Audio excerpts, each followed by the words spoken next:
이제 여러분의 허리 통증이 단순히 뭐 디스크나 협착증 때문만이 아니라 혹시 감정까지 함께 무너지고 있다고 한다면 지금 척추보다 먼저 마음을 살펴야 할 때가 아닌가 싶습니다. 지속적인 통증은 뇌의 기능 자체를 변화시키는데 이런 우울증의 전형적인 증상들이 나타나기 시작을 합니다. 수면의 질이 굉장히 떨어지면서 잠을 못 자게 되고 경도 우울증 진단 기준에 도달할 수 있을 정도로 아주 작고 확실하게 루틴부터 이제 회복을 하는 건데, 특히 이제 바깥에서 이제 걷는 경우에는 스트레스 해소, 우울감 완화 이런 거에도 도움이 되기 때문에 전통적인 우리나라 좌식 생활이 허리에 굉장히 안 좋아요. 허리가 아프다고 무조건 다 디스크다, 협착증이다 이건 아니고, 허리만 치료한다고 해서 또 다 회복되는 것도 아니에요. 몸과 마음이 같이 좋아져야 비로소 진짜 회복이 될 거라고 생각을 하고요.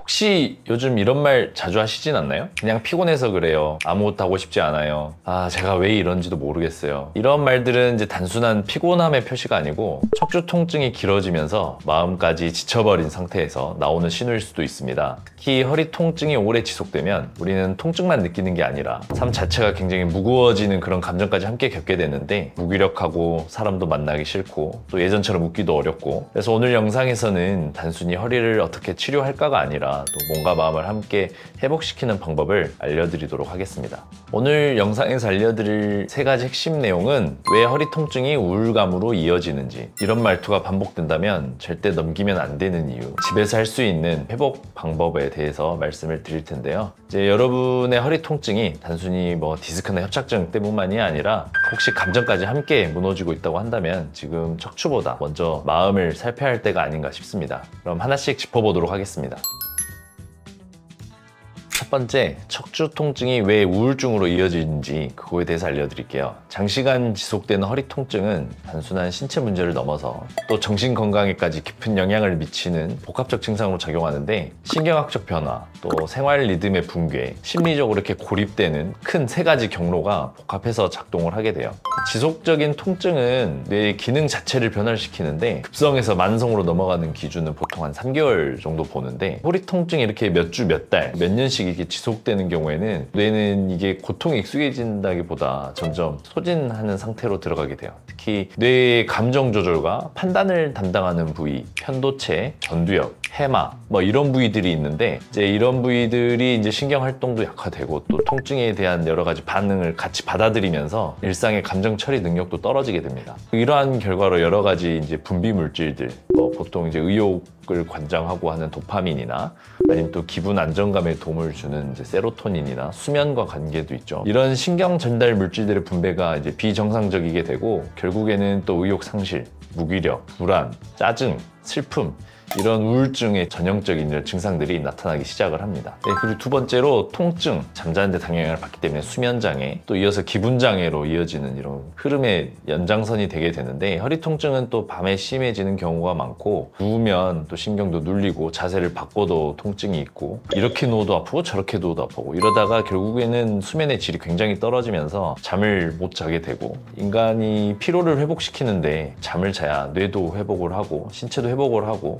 가장 강력한 약인데, 통증으로 잠을 못 자게 되면 피로가 누적되게 되고 감정의 변화도 굉장히 급격해지고 또 감정 조절 능력이 굉장히 떨어지게 되겠죠. 그래서 수면 부족은 일주일만 지속되더라도 경도 우울증 진단 기준에 도달할 수 있을 정도로 굉장히 중요한 역할을 하는데, 특히 이제 여성분들이나 중장년층, 또 신체 활동력이 굉장히 낮으신 분들일수록 더 빠르게 작동을 한다고 봐요. 통증으로 인해서 활동이 줄어들게 되면 아무래도 바깥 활동도 못하게 되고, 그럼 좀 고립되게 되고, 극단적으로 하면 뭐 자기 비하랄지 이렇게 악순환으로 빠져들게 되는데, 허리가 아프면 몸을 덜 쓰게 되죠. 자꾸 신경도 쓰이고 움직일 때마다 고통을 느끼니까. 그래서 외출도 줄어들고 운동도 줄고 또 취미 활동도 못하게 되고 부담스럽고, 사람들과 만나는 것도 줄어들고 혼자 있는 시간이 길어지면서 생산성 없는 일상이 반복이 되는데, 이때부터 내면에서는 이런 생각이 들 수 있어요. 극단적으로는 아, 나는 쓸모가 없구나, 남들한테 짐만 되는 것 같구나, 아, 이게 예전의 나로는 못 돌아가겠지, 자기 비하, 자존감 저하 이런 거는 또 우울증을 굉장히 고착화시키는 주된 심리작용이라고 할 수 있겠죠. 이제 실제 통계로 봤을 때 이제 허리 디스크나 만성요통 환자의 60 내지 70%는 경도 이상의 우울 증상을 경험을 하게 되고 또 그 기간이 길수록 우울증 증상의 발생률은 증가한다고 보고 있어요. 그래서 우울증을 동반한 환자는 퇴동률도 낮고 재수술 가능성도 더 높고 진통제 복용량도 평균보다 2배 이상 더 많다고 되어 있어서 이제 허리 통증은 단순히 뼈와 신경 이런 것만의 문제가 아니라 결국 오래되면 정신적인 통증으로 확장이 된다고 봐요. 피곤해서 그래요, 하기 싫어요, 귀찮나요, 의미가 없어요 이런 말들을 반복하고 있다고 하면 신체적인 물리치료나 이런 것도 중요하겠지만 본인의 감정 상태를 충분히 인지를 하고 돌아보는 게 중요할 수 있습니다. 척추 통증을 제대로 치료를 하고 싶다면 통증 강도뿐만 아니라 본인의 말투나 감정이나 표정, 일상 변화 이런 것까지 함께 살펴보는 게 진정한 회복의 시작이라고 할 수 있겠어요.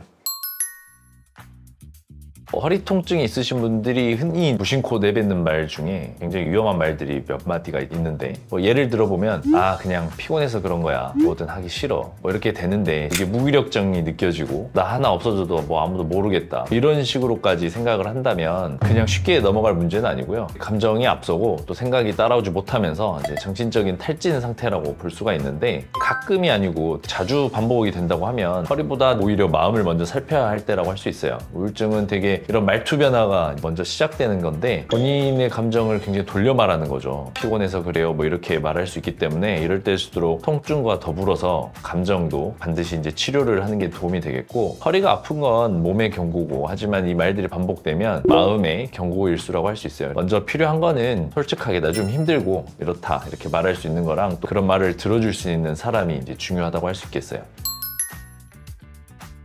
오늘부터 쉽게 실천할 수 있는 3가지 회복 플랜에 대해서 말씀을 드릴게요. 마음을 이제 치료를 해야 되니까 본인의 감정을 솔직하게 기록을 해보는 거예요. 언제부터 내가 이렇게 힘들었는지 또 왜 이렇게 예민해졌는지 이거에 대해서 스스로 답을 찾아가는 방법일 수 있는데 하루에 2번 아침과 저녁 한두 줄이라도 간단하게 지금의 기분을 적어보면 내 안의 감정을 좀 객관적으로 받아들일 수 있게 되고 또 감정 패턴에 대해서 이제 확인을 하게 되고 내가 왜 요즘 이러지? 이런 거에 대해서 해답을 찾는 아주 간단한 방법입니다. 2번째는 이제 아주 사소한 루틴을 좀 회복을 하는 건데 특히 만성 통증과 무기력에 빠져 있을 때는 이제 단순히 운동하세요, 일상생활 좀 해보세요 말이 좀 부담될 수 있어서 아주 작고 확실하게 루틴부터 이제 회복을 하는 건데 하루에 딱 5분 시간을 내서 밖에 나가서 산책을 하면서 햇빛을 쬐다던가 물 한 잔을 아주 정성껏 마셔본다던가 창문을 열어서 한 5분간 바람을 좀 쐬본다던가 좋아하는 노래를 듣는 것도 굉장히 좋습니다. 익숙하고 긍정적인 감각을 이렇게 뇌에서 또 다시 받아들이게 되면 도파민을 좀 분비하기도 하고 이렇기 때문에 내 몸과 마음을 회복하는데 굉장히 큰 도움이 될 수 있어요. 그리고 마지막으로는 전문가의 도움을 받으시는 거예요. 요즘은 상담하는 프로그램이나 병원이나 이런 게 굉장히 많이 있잖아요. 주변에 2주 이상 무기력감이 계속 느껴지고 또 이런 생각들이 반복된다고 하면 치료가 필요한 상태일 수 있기 때문에 전문가의 도움을 받는 거를 추천을 드립니다.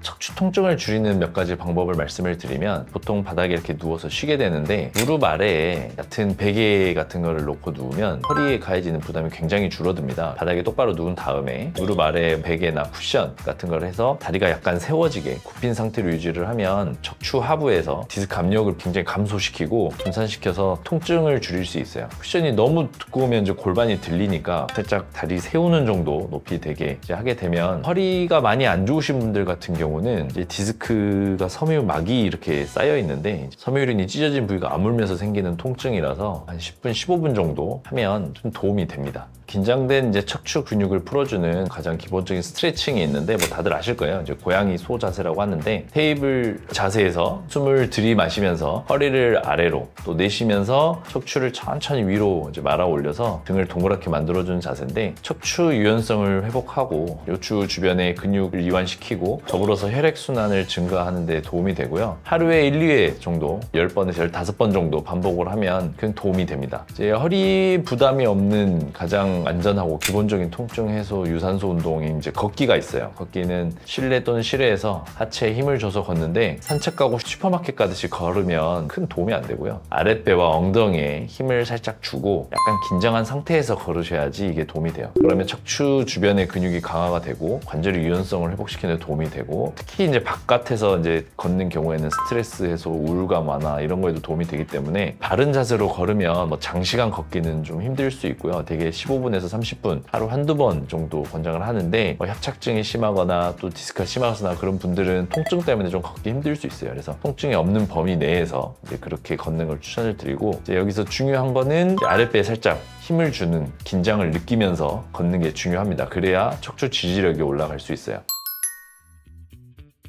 반대로 허리에 좋지 않은, 주의해야 될 자세 3가지를 알려드릴 텐데, 첫 번째는 방바닥에 오래 앉아있는 자세예요. 전통적인 우리나라 좌식 생활이 허리에 굉장히 안 좋아요. 양반다리를 한다거나 다리를 꼬고 앉는다거나 또 한쪽으로 몸을 기대서 앉는다거나 그런 자세를 취하는 순간 척추와 골반은 다 무너지게 되어 있고 틀어지게 하는 좀 대표적인 원인입니다. 이러한 자세가 반복이 되면 요추에 비정상적인 하중이 실리고 디스크 압력이 올라가서 통증을 악화시킬 수 있어요. 바닥에 앉는 자세가 필요하다고 하면 등받이가 있는 의자라거나 쿠션, 허리 지지대 이런 거를 활용을 하는 게 좋고요. 등받이가 없는 의자나 또 푹 꺼지는 푹신한 소파에 오래 앉아있는 것도 허리 건강에 좋지가 않아요. 지지대가 없는 의자에 장시간 앉아있으면 아무래도 척추 근육을 항상 긴장 상태로 유지할 수 없기 때문에 굉장히 근육의 피로와 요통 유발할 수 있고, 또 골반 같은 게 또 푹신한 의자 같은 경우는 뒤로 물리게 되면서 허리 전반이 무너지고 디스크가 또 눌리는 자세가 되기 쉬워요. 의자를 선택할 때는 허리를 좀 받쳐줄 수 있는, 꼿꼿하게 세울 수 있는 등받이와 또 어느 정도 단단한 쿠션감이 있는 것을 고르는 게 좋고요. 아무래도 집안일이나 하면 갑작스럽게 허리를 비트는 동작을 할 가능성이 있어요. 여러분들 집에 가서 일상생활만 하라고 하시면, 아니면 입원을 권유하거나 뭐 집에서 아무것도 안 하는데 그냥 집에 가면 안 되느냐 여쭤보시는 분들이 많은데, 집에 가면 아무것도 안 하는 게 아니거든요. 세탁기에서 뭐 빨래를 꺼낸다거나 무거운 물건을 무심코 들 수도 있고, 그러한 일상생활 속에서 무심코 하는 그런 동작들이나 허리를 숙이는 자세는 디스크의 탈출을 악화시키고 또 신경의 눌림으로 이어질 수 있어서, 특히 허리 통증이 있는 분들은 이러한 사소한 동작 하나가 통증 재발의 방아쇠가 되기도 하니까 특히 주의를 하셨으면 좋겠어요.